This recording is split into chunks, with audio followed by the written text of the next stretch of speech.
Hello mga Lods, meron din nala dito ngayon gabi, Smash 115. Hinatak ng may-ari, ayaw daw umandar, ayaw mag-charge ng kanyang battery. Titingnan natin kung ano problema nito. Naka-full wave na pala itong kanyang Smash. Tatanggalin muna natin yung mga tape sa kanyang charger at kukuha tayo ng test light.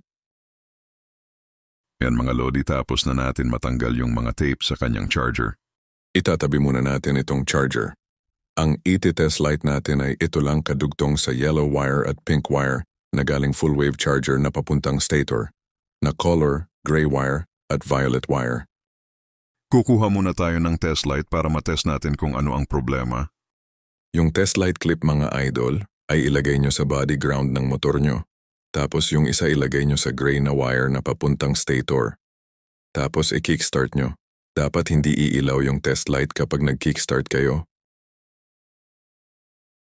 At dito naman tayo sa isang wire na violet wire. Dito naman natin ilipat yung pen ng test light. Tapos yung test light clip dapat nakakonect pa rin sa ground.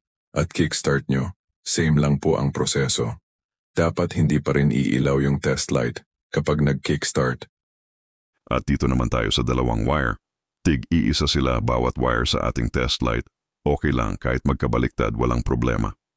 Tapos kickstart nyo, dapat iilaw yung test light natin. Kapag hindi iilaw, may problema yung stator or ang full wave system. So nakita natin hindi umilaw yung test light. So may problema yung ating stator. At dito tayo sa left side ng motor. Dito nakalagay yung stator side at bubuksan natin to para makita natin kung ano problema nito. At ito na nabuksan na natin.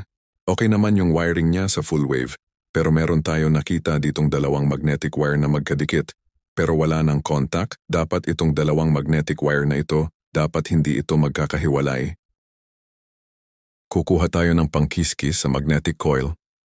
Para pag hininang natin madali kumapit yung solder lead natin, kayo na bahala ano gagamitin nyo pang kiskis. Basta lang makuha yung coated ng magnetic coil para madali nyo mahinang yung magnetic wire. Pagkatapos hihinangan natin yung dalawang magnetic wire, dapat magkadikit na yung dalawang wire. At ayan mga Lodi, tapos na natin mahinang yung dalawang wire. At ayan mga Lodi, tapos na natin maibalik yung sa may stator side. Kukuha na tayo ng test light at i-check ulit natin kung okay na ba. So kanina mga Lodi, walang ilaw ang test light sa dalawang wire na ito. Yung gray wire at violet wire na papuntang stator, ibig sabihin, doon may problema yung stator. At ngayon pag kickstart natin, ay kita nyo may ilaw na. Ibig sabihin, goods na yung stator natin. So yun lang ang dahilan bakit ayaw mag-charge at ayaw umadar ang kanyang motor. So problem solve mga idol. At ibabalik na natin yung connection ng dalawang wire mga Lodi doon sa kanyang full wave charger na pink wire at saka yellow wire. Tapos paandarin natin yung motor.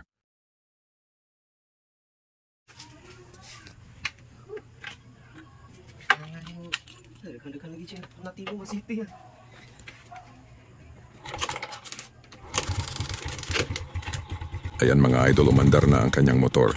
Problem solved.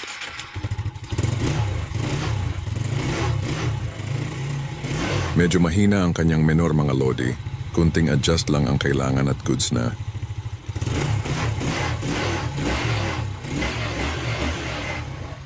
Kung nakatulong sa'yo itong video na ito, don't forget to subscribe my small channel and paki-like and share na rin mga idol. Thank you and God bless.